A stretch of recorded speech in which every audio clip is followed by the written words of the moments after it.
Hello. For some reason, the last video was suddenly uh, interrupted, so I had to stop it. So let me continue with this. Okay, so it was just a small part, but it got disconnected. All right. So the next properties which we are going to learn is about the atomic radii and ionic radii. What is the general trend as you go from left to right in the periodic table? Atomic radii should decrease, and the reason is because as we go from left to right, the nuclear charge increases. And we also talk a term that there is effective nuclear charge.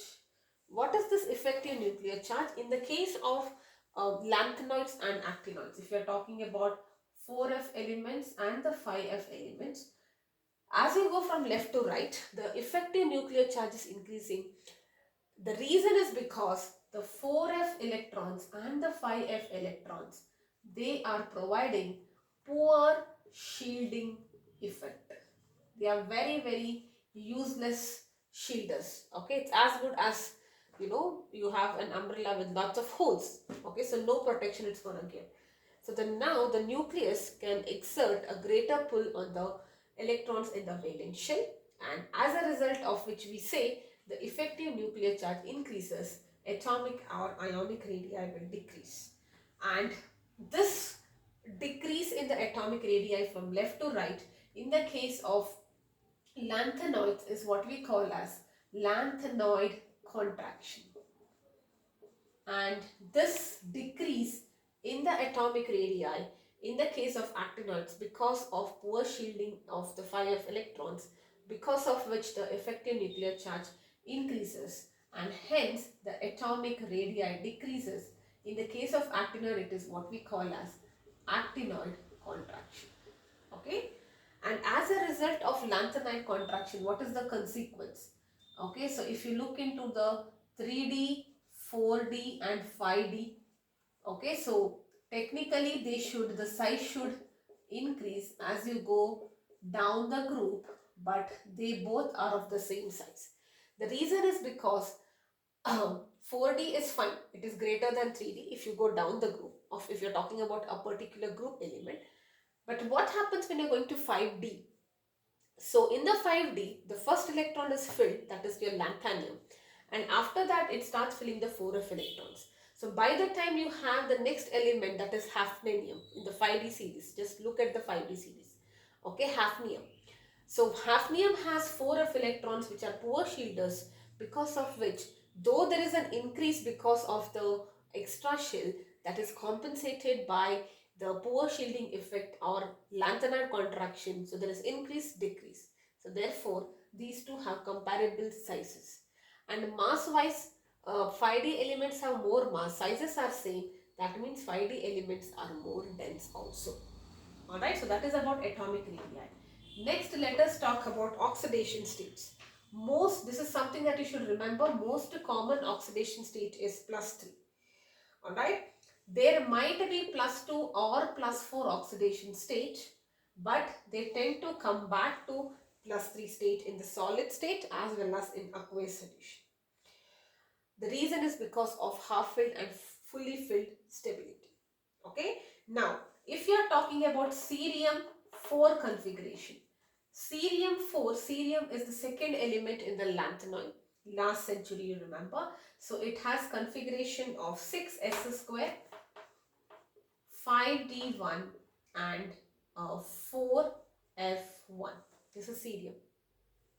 So 4 means all these electrons will be removed. So it will attain the configuration of xenon, noble gas configuration. So this is kind of stable, but because for various reasons which we don't have to get into, it still prefers +T oxidation state. Okay, and also remember cerium 4 plus to 3 plus reduction potential is going to be 1.474 volts. I told you reduction potential being positive means it wants to go to that state. Okay, just now I mentioned technically this is stable, but for other various reasons it would still like to go. In general, all of them would like to go to +3. Now what is important here is this value is so high that it can oxidize water. That means it can separate water to give you hydrogen and oxygen. Okay, but this happens at a very slow rate, and hence this cerium is used as a good analytical reagent. Okay, so the reduction potential is very positive. Largely positive means that it is in a verge of getting reduced. And if it can get reduced, it can oxidize water because it is acting like an oxidizing agent here. Correct? But the oxidation happens very slow. Since it is happening very slow, you can you can use this CE4 as a good analytical reagent because the reaction is so slow, you can slowly check what is happening. Alright. Now similarly, if you're talking about presmodium, neodymium, okay, terbium and dysprosium, they also exhibit oxidation state in the +4 states but only in oxides. Otherwise +3 state, like I mentioned, is the most stable configuration. Alright, yes, and there are some which act like a reducing agent, there are some which acts like a reductant. Okay, especially if you are going this side, they act like a reducing agent. Okay, so that's all you need to remember. Next is magnetic properties. Mostly everything is paramagnetic, and how do you define paramagnetic? If they have an unshared pair of electrons, unshared pair, lone, only a single electron, not a pair.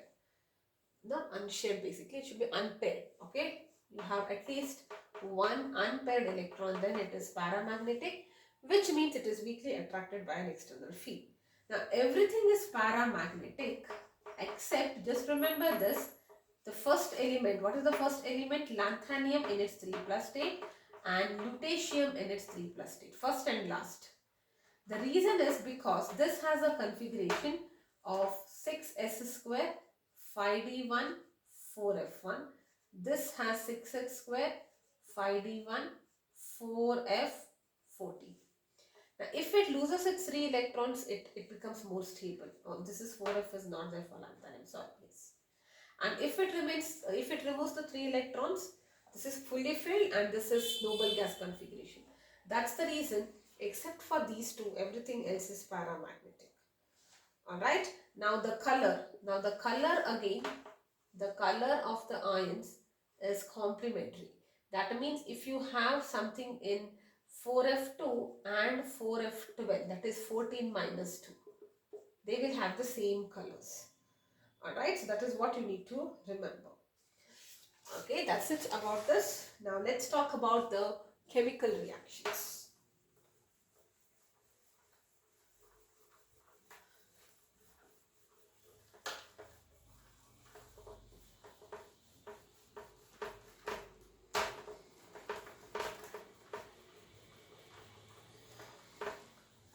Okay. Chemical reactions of lanthanides. What you need to remember here is that its general oxidation state is +3. Very easily you can write all the chemical reactions. So what you need to remember is the earlier members, lanthanide we are talking, the first few members, they are as reactive as calcium. That means it's super reactive.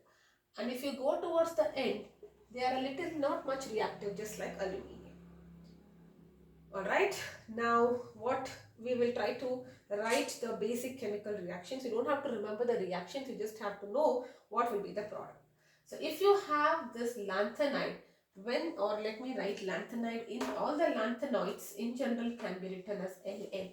Lanthanium is La, alright, lanthanoids, all the 14 elements in the first inner transition series, they can generally be written as Ln. Okay, so Ln, if you heat it with hydrogen gas, you are getting their hydrides. If you take and treat it with carbon, you are getting carbides. Like you are getting varieties of carbides in different oxidation states. Okay, Ln2C3 and LnC2. These are all the carbides that you get. Alright, similarly, when you are heating with nitrogen gas, you are getting nitrates. What will be the formula? LHN. Because nitrogen is 3 minus Ln is 3 plus. Hydrides, let us write Ln hydrogen. Hydrogen is 1, lanthanium is 3, lanthanide is 3, so you are getting this.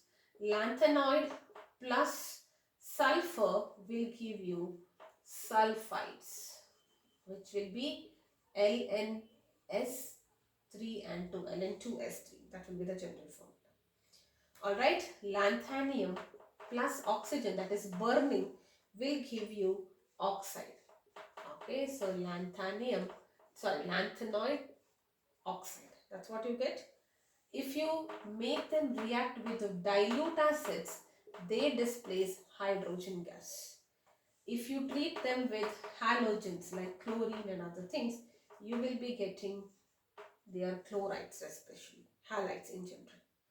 If you are treating lanthanide with the water, you are getting hydroxide. What will be the general formula of lanthanide hydroxide? It will be LnOH3. You know how to write all of this. Correct? So these are all the general reactions of lanthanoids. Okay, let us now talk about uses. Now, I told you some physical properties that they are generally very hard. So they can be used in the preparation or manufacture of steel or for plates and pipes. Alright. Next, mish metal alloy. Mish metal alloy. Which contains lanthanium, iron and some sulfur and all. Alright. It is used to produce bullet, shield and other things. Okay. Shell, fighter lift and all of that. They are also used as a catalyst in petroleum cracking. Okay. And they are also, this use is especially very important.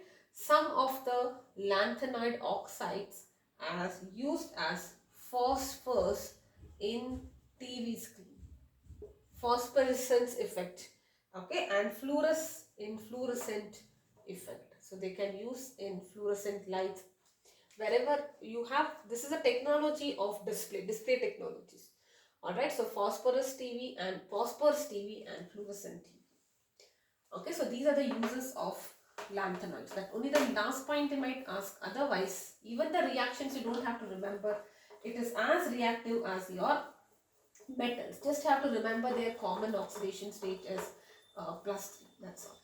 Okay, now let's talk about actinoids.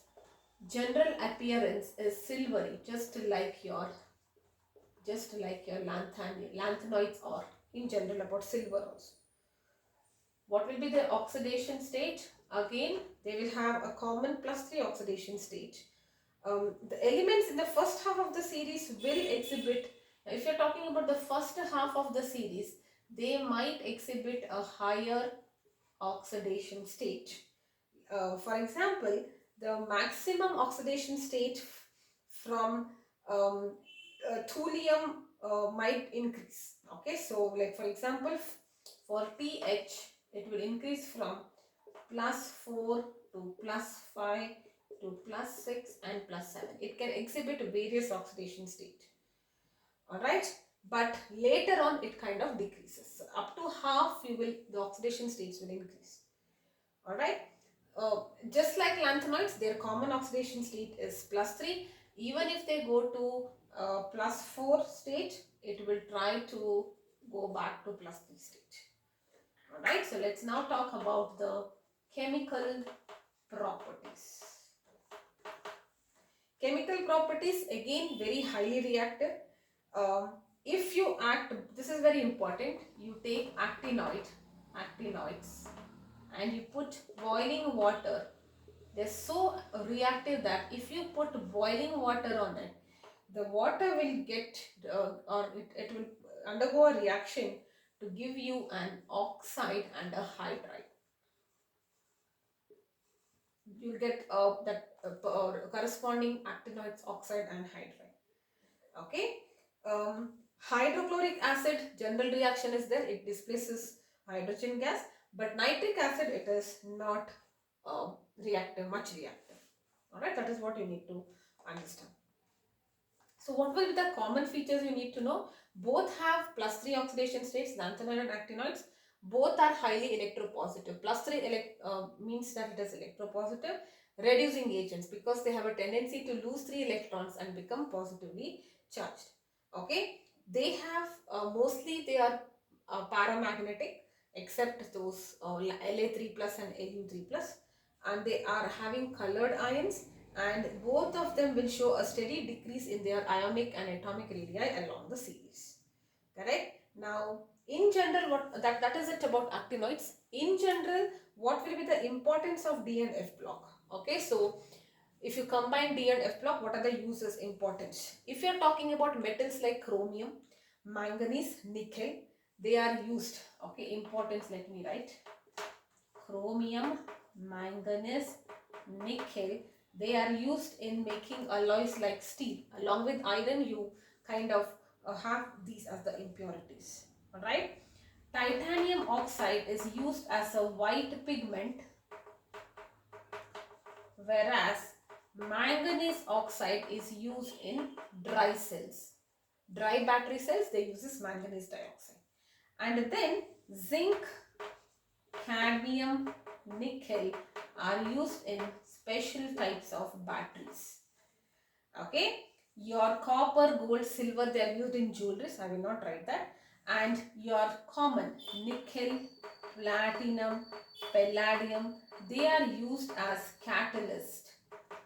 Why? Because these metals can, because they are having variable oxidation state, they can form an intermediate with a lower activation energy. So they can increase the rate of a reaction. Alright. Now nickel complexes is also used in the polymerization of alkynes, polythene, okay, all those things. And silver bromide, silver salts are generally used in the photography industry. Alright, so those are the importance of D and F blocks. In F block, you just have to remember the names of the series if required, the general configuration, why are they called transition, their most common oxidation state, and that they are mostly paramagnetic, chemical reactions. I think this is more than enough. Okay, majority of the things come from the D block, very few questions. I generally don't see questions from the F block. Okay, so that is it about this chapter. Everything is complete. Maybe you have to get used to some kind of questions, which I will try to give you how to answer this in some videos. We will discuss that, but otherwise theory wise everything is complete.